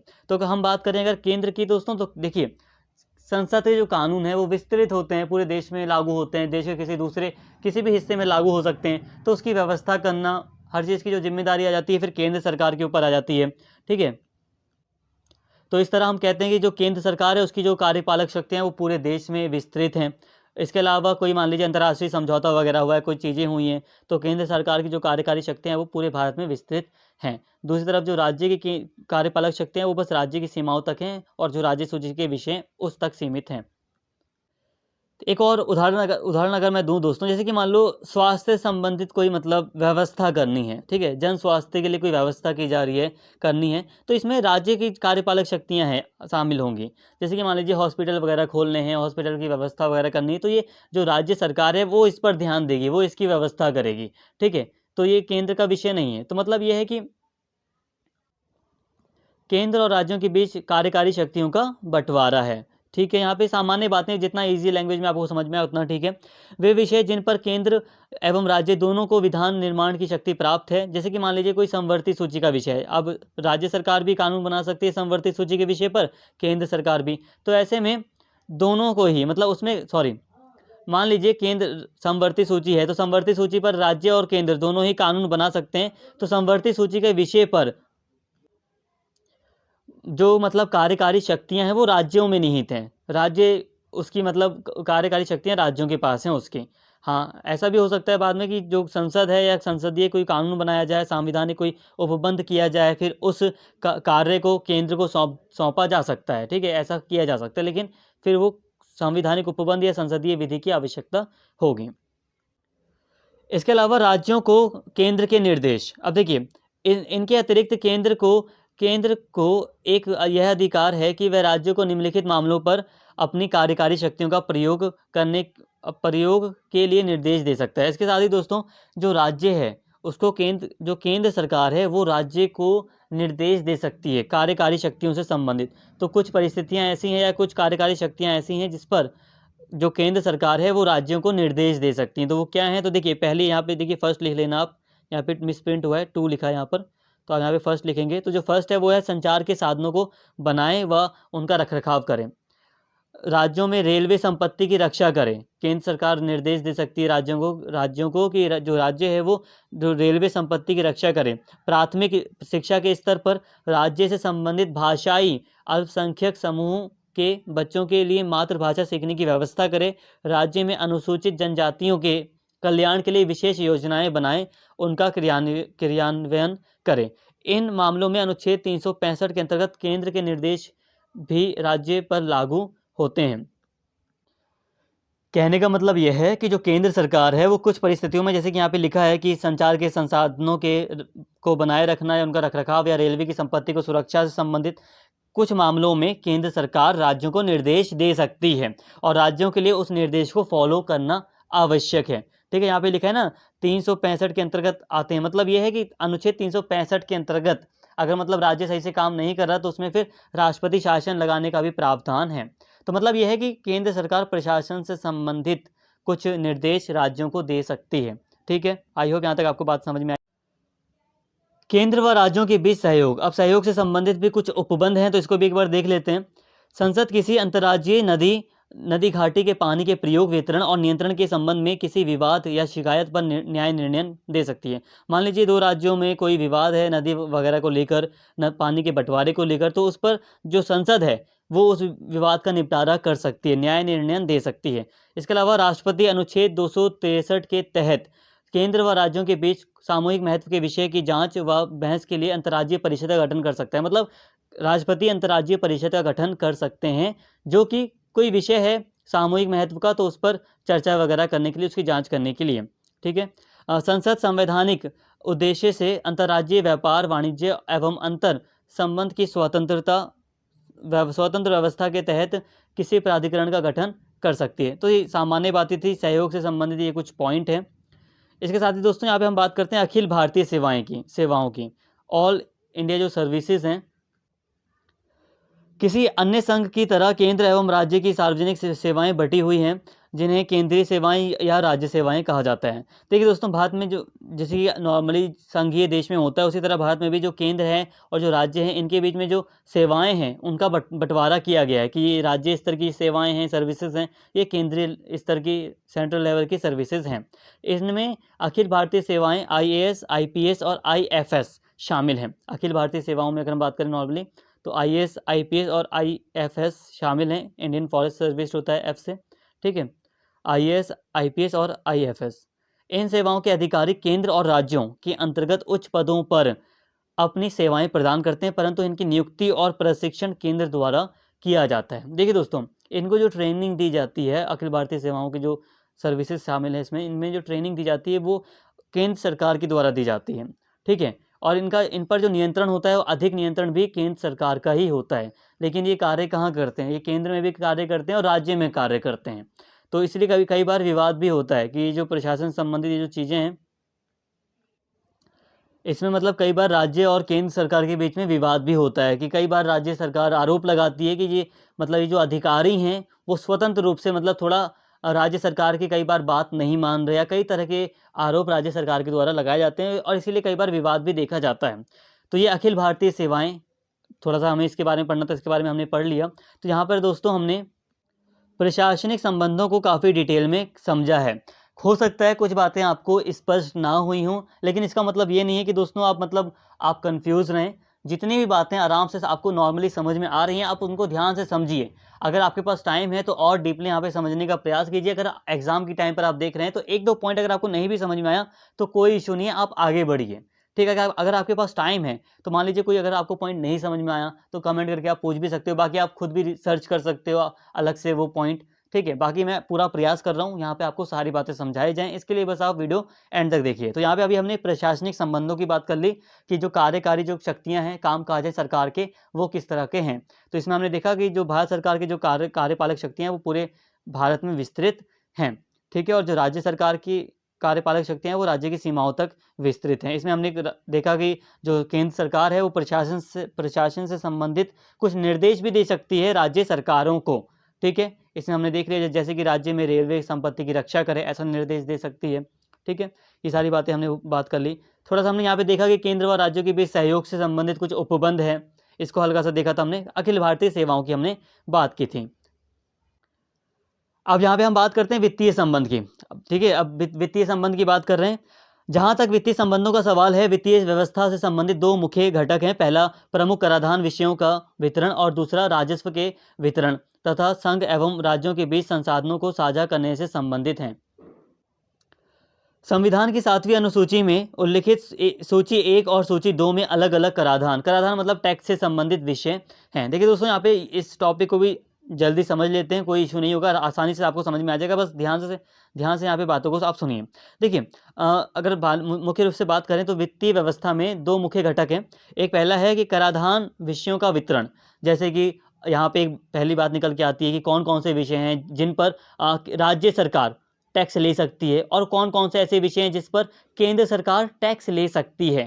ठीक है, केंद्र सरकार किन विषयों पर टैक्स ले सकती है, किस चीज़ पर टैक्स ले सकती है, और राज्य सरकार किस चीज़ पर टैक्स ले सकती है।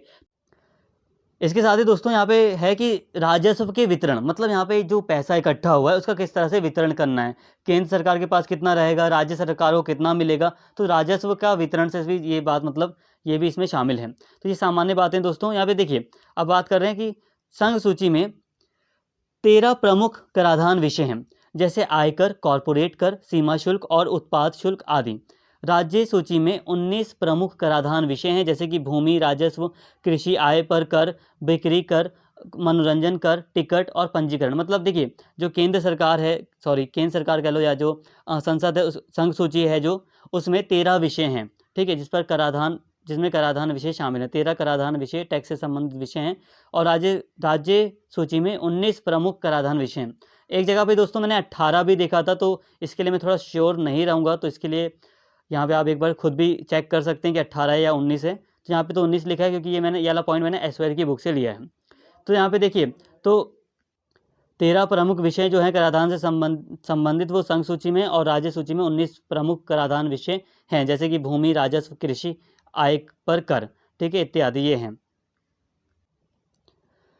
हालांकि भारतीय संविधान में कराधान और राजस्व से संबंधित वैधानिक प्रावधानों के व्यवहारिक कामकाज में कई कमियां हैं। राज्यों ने कराधान संरचना में असंतुलन और राजस्व बंटवारे में अपर्याप्तता की ओर भी इशारा किया है। केंद्र सरकार की तुलना में राज्य सरकार का कर आधार अपेक्षाकृत छोटा है। तो कई बार मतलब इसमें कुछ कमियां भी दिखाई देती हैं, जैसे कि राज्य सरकार कई बार शिकायत करती है कि जो टैक्स हैं उसमें अगर हम बात करें तो जो राज्य है उसके पास मतलब जो टैक्स के रूप में जो पैसे इकट्ठा होता है वो बहुत कम होता है, या उसके पास बहुत कम संसाधन है अर्निंग के, मतलब कराधान से संबंधित उसके पास मतलब बहुत कम चीज़ें हैं, या इसमें कुछ कमियां हैं, इसकी ओर राज्य के द्वारा कई बार इशारा किया जाता है। या जो राजस्व का जो बंटवारा होता है उसमें अपर्याप्तता है, यानी कि राज्य कई बार शिकायत करते हैं कि उन्हें सही से मतलब जो राजस्व है, जो पैसा है, वो नहीं मिल पाता।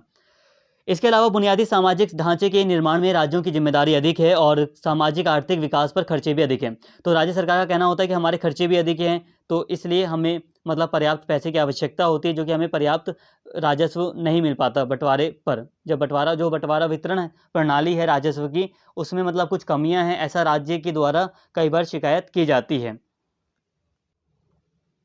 राज्य सरकार स्कूलों, अस्पतालों जैसे सार्वजनिक संस्थानों के विकास और कानून व व्यवस्था को बनाए रखने के लिए अधिक बोझ वहन करती है। मौजूदा कराधान संरचना में राज्य और केंद्र के मध्य महत्वपूर्ण अंतराल है, जिसके कारण राज्य अधिक वित्तीय सहायता और अन्य वित्तीय संसाधनों के लिए केंद्र सरकार पर निर्भर होने के लिए बाध्य हैं। मतलब जो वित्तीय संबंधों में अगर हम बात करें तो जो राज्य सरकार होती है उनकी शिकायत यही होती है कि उन्हें पर्याप्त राजस्व नहीं मिल पाता, उन्हें पर्याप्त जो पैसा है वो नहीं मिल पाता, हालांकि उनका जो खर्च है वो अधिक है।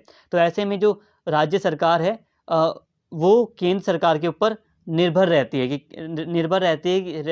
केंद्र सरकार उन्हें पैसा दें। इसके अलावा संविधान राजकोषीय हस्तांतरण के लिए कुछ संस्थागत तंत्र प्रदान करता है। भारतीय संविधान के अनुच्छेद 280 के अनुसार भारत का राष्ट्रपति वित्त आयोग का गठन करता है, जो एक संवैधानिक निकाय है। संस्थागत ढांचे के रूप में वित्त आयोग संघ और राज्यों के बीच राजस्व साझेदारी की देखरेख करता है। यह एक अर्ध न्यायिक विशेषज्ञ निकाय है जो राज्य सरकारों के बीच अधिक विश्वास और वैधता प्राप्त करता है। सरकारिया आयोग ने वित्त आयोग और योजना आयोग के बीच बेहतर समन्वय के लिए सिफारिश की है, ताकि राज्यों में केंद्रीय सहायता का एकीकृत प्रवाह टिकाऊ हो सके। हालांकि ये योजना आयोग आज के टाइम पर तो नहीं, आज के टाइम पर नीति आयोग है। तो यहाँ पे देखिए दोस्तों, ये जो राजस्व का ये जो राजकोष है उसका जो हस्तांतरण है किसको कितना मिलेगा, तो इसके लिए एक तंत्र भी बनाया गया है संविधान के द्वारा। जो भारतीय संविधान का अनुच्छेद 280 है, उसके अनुसार अगर हम बात करें तो जो राष्ट्रपति है वो वित्त आयोग का गठन करेगा। ठीक है, वित्त आयोग क्या देखेगा? वित्त आयोग यही देखेगा, ये जो पैसे का ये जो बंटवारा है, राजस्व का जो ये जो साझेदारी है, इसकी देखरेख करता है। ठीक है, इससे संबंधित ये अपने विचार सामने रखता है, ताकि ये जो मतलब राजस्व की वितरण प्रणाली है इसमें और ज़्यादा सुधार हो सके। तो यहाँ पे दोस्तों हमने यहाँ पे वित्तीय संबंधों को देखा, इसमें हमने ये देखा कि वित्त आयोग का गठन किया जाता है राष्ट्रपति के द्वारा। साथ में हमने ये भी देखा कि वित्तीय संबंधों में देखा कि जो राज्य सरकार हैं वो केंद्र के ऊपर अधिक निर्भर रहती हैं। ठीक है, तो ये सारी बातें हमने यहाँ पर की। दोस्तों यहाँ तक हमने काफ़ी बातें कर ली। यहाँ तक हमने केंद्र राज्य संबंधों के बीच में जो हमें संबंध मतलब देखने थे, विधायी, प्रशासनिक और वित्तीय संबंध, इसको हमने काफ़ी अच्छे से समझ लिया। अब हम यहाँ पे बात कर रहे हैं असममित संघवाद की। देखिए दोस्तों, कई बार एग्जाम में क्वेश्चन आता है असममित संघवाद से।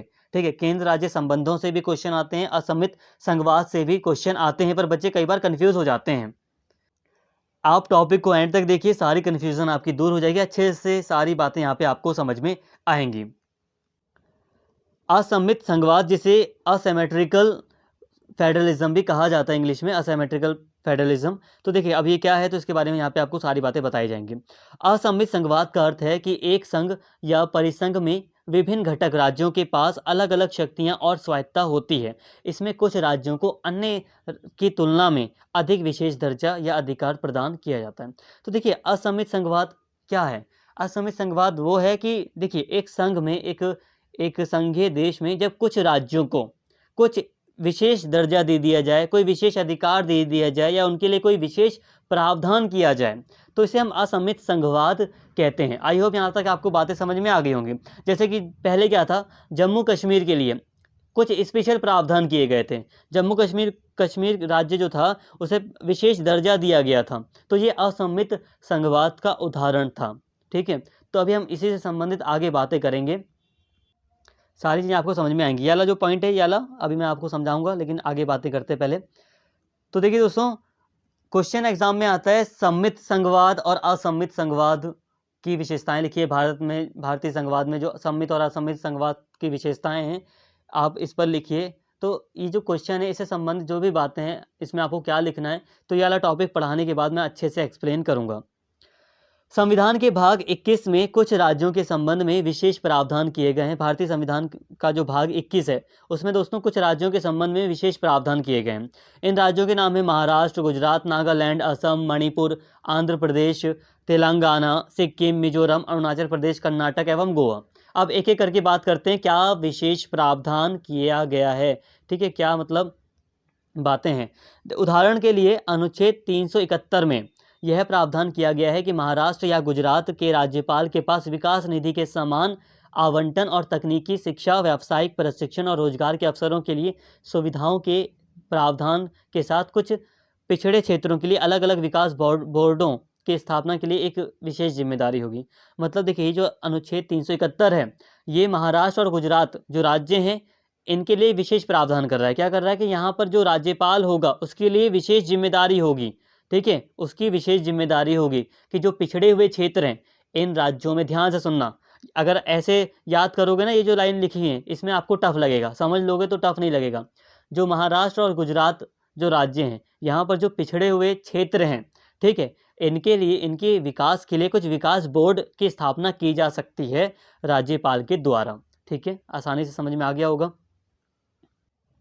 इसके अलावा जो विकास निधि है, इसके अलावा दोस्तों जो विकास निधि है, पैसा है जो डेवलपमेंट से संबंधित, उसका समान आवंटन हो। ऐसा ना हो जो पिछड़े हुए क्षेत्र हैं उनको कम पैसा मिले, तो ये शायद राज्यपाल के पास ये विशेष जिम्मेदारी दी गई है।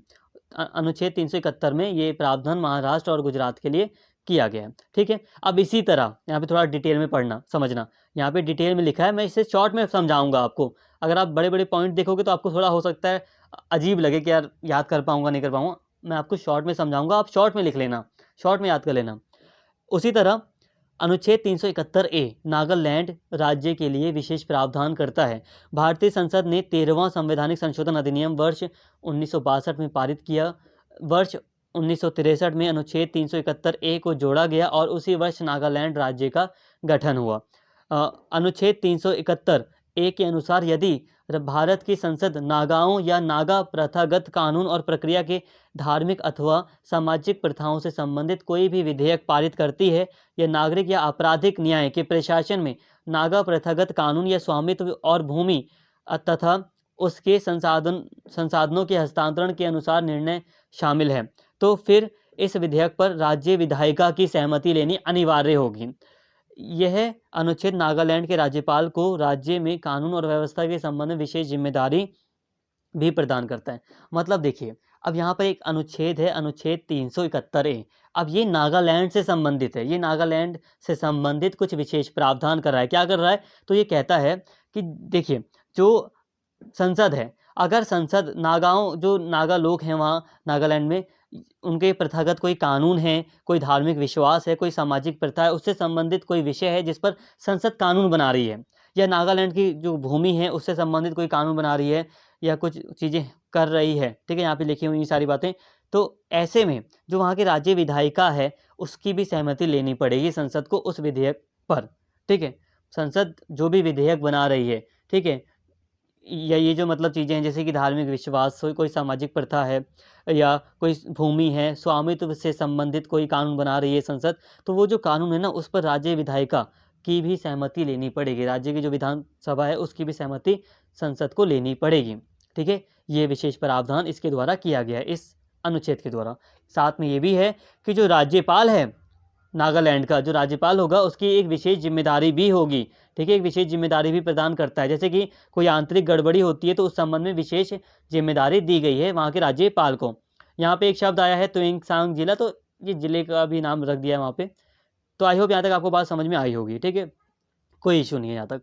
इसके अलावा अनुच्छेद 371 बी और सी, अनुच्छेद 371 बी और सी भारत के राष्ट्रपति को उन समुदायों के कल्याण की देखभाल के लिए आदिवासी या पहाड़ी क्षेत्रों से चुने गए सदस्यों से मिलकर असम और मणिपुर राज्यों में विधानसभा की एक समिति की स्थापना करने का अधिकार देता है। अब देखिए, अब यहाँ पे देखिए अनुच्छेद 371 बी है और 371 सी है। ये क्या है? ये असम 371 बी असम और मणिपुर से संबंधित है। अनुच्छेद 371 सी ये क्या है? तो ये देखिए, जो राष्ट्रपति है, राष्ट्रपति को, या भारत के राष्ट्रपति को ये अधिकार देता है कि उन समुदायों के कल्याण की देखभाल के लिए आदिवासी या पहाड़ी क्षेत्रों, जो आदिवासी समुदाय है, जो पहाड़ी क्षेत्र हैं, वहाँ से चुने गए जो भी सदस्य हैं उनसे मिलकर एक विधानसभा की एक समिति की स्थापना करने का अधिकार है। तो ये अधिकार राष्ट्रपति के पास है। इसके साथ ही दोस्तों, अनुच्छेद 71 डी और ई भारत के राष्ट्रपति को सार्वजनिक रोजगार और शिक्षा तथा राज्य में केंद्रीय विश्वविद्यालय की स्थापना के संबंध में आंध्र प्रदेश के विभिन्न क्षेत्रों में लोगों के लिए समान अवसर और सुविधाएं सुनिश्चित करने के लिए विशेष अधिकार प्रदान करता है। मतलब ये जैसे कि सार्वजनिक रोजगार है, राज्य में शिक्षा है, तो उससे संबंध, केंद्रीय विश्वविद्यालय की स्थापना है, तो इससे संबंधित कुछ विशेष अधिकार दिए गए हैं, ठीक है, इस अनुच्छेद में।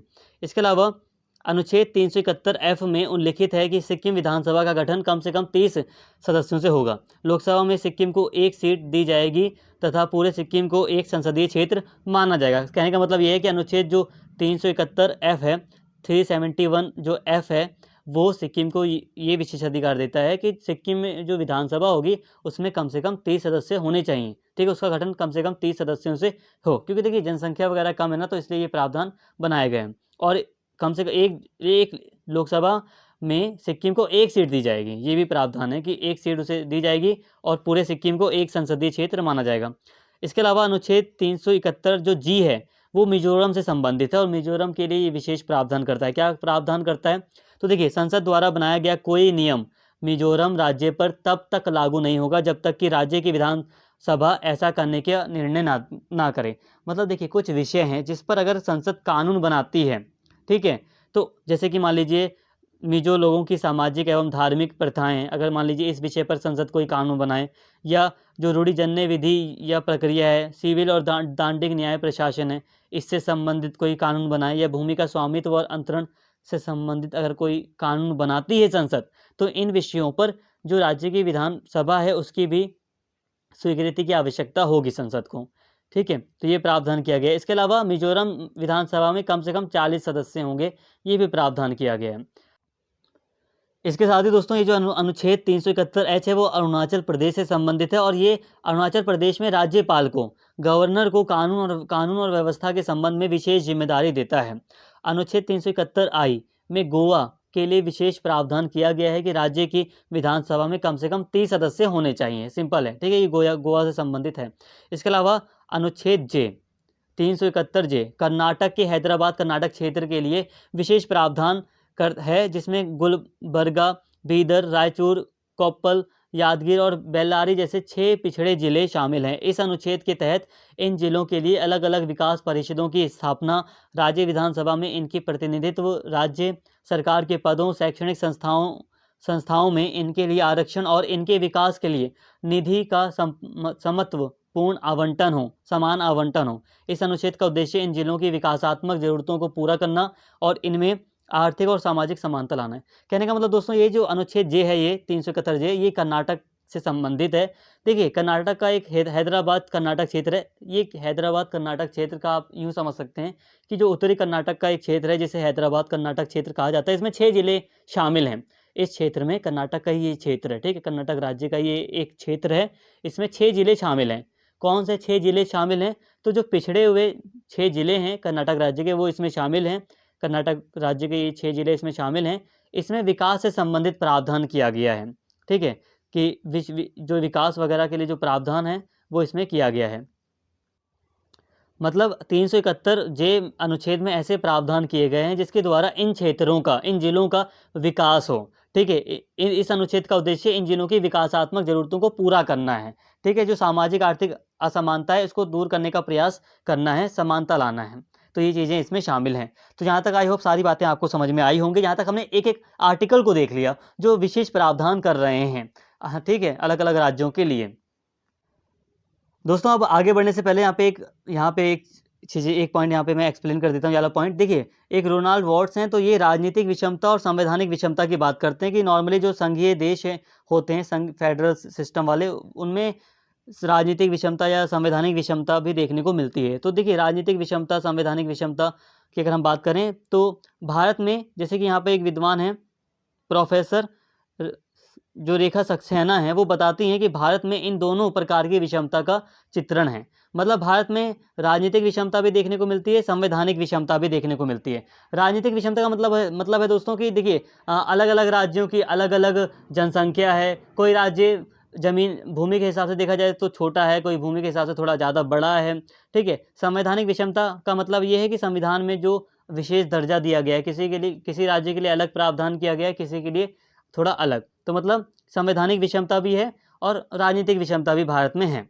तो यहाँ पे हम असममित संघवाद की ही बात कर रहे हैं। ये सारी बातें असममित संघवाद के अंतर्गत ही हो रही हैं। कोई बात नहीं, ये पॉइंट अगर आपको नहीं समझ में आया तो आप इस पॉइंट को स्किप भी कर सकते हैं। तो दोस्तों, यहाँ तक अभी हमने बात कर ली अनुच्छेद 371 जे तक हमने यहाँ तक बात करी थी। इसके अतिरिक्त संवैधानिक विषमता का एक और महत्वपूर्ण उदाहरण 5वीं और 6ठी अनुसूची के तहत उत्तर पूर्व के राज्यों को विशेष दर्जा प्रदान करने से संबंधित है। ऐतिहासिक खासियतों के कारण इन राज्यों को यह विशेष दर्जा दिया गया है। 5वीं अनुसूची वर्तमान राज्य के अंदर कुछ क्षेत्रों का विशेष कार्यवाही के लिए आवंटित करती है। राज्य के मंत्रिमंडल की अनुशंसा पर राज्य के राज्यपाल घोषणा कर सकते हैं कि केंद्रीय संसद या राज्य का कोई कानून उपयुक्त अनुसूचित क्षेत्रों पर लागू नहीं होगा। तो देखिए दोस्तों, अब 5वीं और जो 6ठी अनुसूची है, इसके तहत कुछ उत्तर पूर्व के कुछ राज्य हैं, उनको कुछ विशेष दर्जा भी दिया गया है, अलग से भी कुछ विशेष दर्जा दिया गया है। जैसे कि कोई ऐतिहासिक कोई कारण से कोई विशेष दर्जा दिया गया है, या कोई दूसरा भी कारण हो सकता है। तो 5वीं और 6ठी अनुसूची में कुछ उत्तर पूर्व के राज्यों को विशेष दर्जा दिया गया है। जैसे कि जो राज्य के मंत्रिमंडल की अनुशंसा पर राज्य के राज्यपाल घोषणा कर सकते हैं कि केंद्रीय संसद या राज्य का कोई भी कानून उपर्युक्त अनुसूचित क्षेत्रों पर लागू नहीं होगा। मतलब जो राज्य का मंत्रिमंडल है, उसकी सिफारिश पर जो राज्यपाल है, वो ये भी घोषणा कर सकता है कि कोई केंद्रीय कानून है, संसद का कानून है, वो किसी अनुसूचित क्षेत्र मतलब दोस्तों ये होता है, जैसे कि कई सारे क्षेत्र हैं, जैसे कि कुछ जनजातीय क्षेत्र हैं, कोई ऐसा क्षेत्र है जहाँ पर कोई आदिवासी समुदाय रह रहा है, कोई जनजाति रह रही है, तो इसको अनुसूचित क्षेत्र कहा जाता है, ठीक है। भारतीय संविधान में मेंशन किया गया है, या जो प्रावधान जब संसद के द्वारा जो अधिनियम वगैरह बनाए गए, तो उसमें ये चीज़ें मेंशन की गई हैं कि कौन से क्षेत्र अनुसूचित क्षेत्र हैं, ठीक है। तो वहाँ पर कोई कानून हो सकता है कि संसद का लागू ना हो। तो ये सारे प्रावधान हैं। इसे जल्दी से पढ़ लेते हैं, बस ईजी पढ़ेंगे यहाँ पे, बस आप समझ लो अच्छे से बस। फिर भी संवैधानिक विषमता का एक और उदाहरण भारतीय संघ में एक विशेष उपबंध है, जिसे केंद्र शासित प्रदेशों के रूप में जाना जाता है। भारत में इस समय 8 केंद्र शासित प्रदेश हैं, जो समय अनुसार केंद्र सरकार द्वारा बनाए गए हैं। केंद्र शासित प्रदेश भौगोलिक रूप से छोटे और राज्य इकाई के रूप में कार्य करने के लिए अनुपयुक्त हैं। संघ सरकार केंद्र शासित प्रदेशों के प्रशासनिक प्रमुख के रूप में लेफ्टिनेंट गवर्नरों की नियुक्ति करती है। अन्य केंद्र शासित प्रदेशों के विपरीत पुदुचेरी और दिल्ली इनमें कुछ विशिष्ट हैं। दोनों में एक सदनीय विधायिका है। संसद में पुदुचेरी और दिल्ली में विधायी निकाय बनाने के लिए संविधान में क्रमशः 14वां संवैधानिक संशोधन अधिनियम 1962 और 60वां संवैधानिक संशोधन अधिनियम 1971 पारित किया गया। मतलब ये अधिनियम पारित किए गए जिसके द्वारा इनको मतलब जो विधायी जो जैसे देखिए दोनों राज्यों के मुख्यमंत्री और मंत्रिमंडल लोगों द्वारा चुने जाते हैं। मतलब ये है कि प्रत्यक्ष चुनाव होता है यहाँ पर। जो मुख्यमंत्री मतलब जो विधानसभा के जो सदस्य हैं दिल्ली और पुदुचेरी में, उनका प्रत्यक्ष चुनाव होता है। दिल्ली और पुदुचेरी दोनों में लेफ्टिनेंट गवर्नर, ठीक है, एलजी हैं, जो औपचारिक रूप से केंद्र शासित प्रदेश में सरकार के कार्यकारी कार्यों को संपादित करते हैं। लेफ्टिनेंट गवर्नर आपने सुना होगा कई बार एलजी के रूप में, ठीक है, कि दिल्ली के बारे में आप कई बार सुनते हैं कि जो केंद्र सरकार है, जो राज्य सरकार है, सॉरी दिल्ली की जो सरकार है, उसमें कई बार विवाद होता है, तो ऐसे ये एलजी का नाम आपको कई बार सुनाई देता होगा, लेफ्टिनेंट गवर्नर। यहाँ पे दोस्तों अभी हमने देख लिया कि अलग कई सारे राज्य हैं, तो उनके लिए कुछ विशेष प्रावधान या कुछ अलग प्रावधान किए गए हैं। तो इसी के तहत यहाँ पे ये भी बातें बताई जा रही हैं कि कुछ एक उदाहरण ये भी मिल रहा है कि कुछ केंद्र शासित प्रदेश ऐसे हैं उनके लिए भी कुछ अलग प्रावधान किया गया है।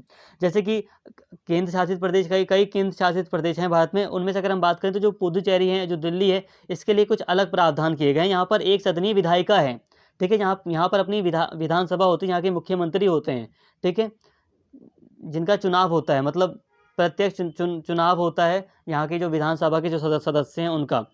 इसके साथ ही यहाँ पे ये बातें बताई जा रही हैं कि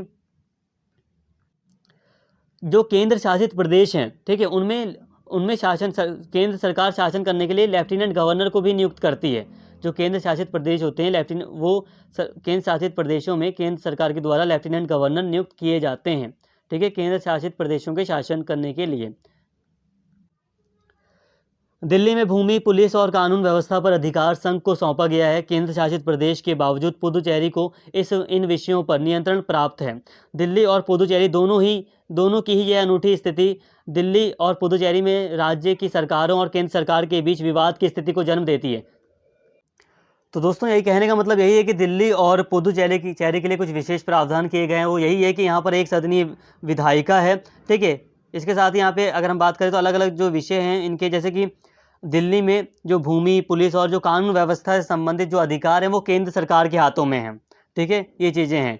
और केंद्र शासित प्रदेश होने के बावजूद जो पुदुचेरी है उसको इन विषयों पर नियंत्रण प्राप्त है। पुदुचेरी जो केंद्र शासित प्रदेश है उसको इन विषयों पर भी नियंत्रण प्राप्त है।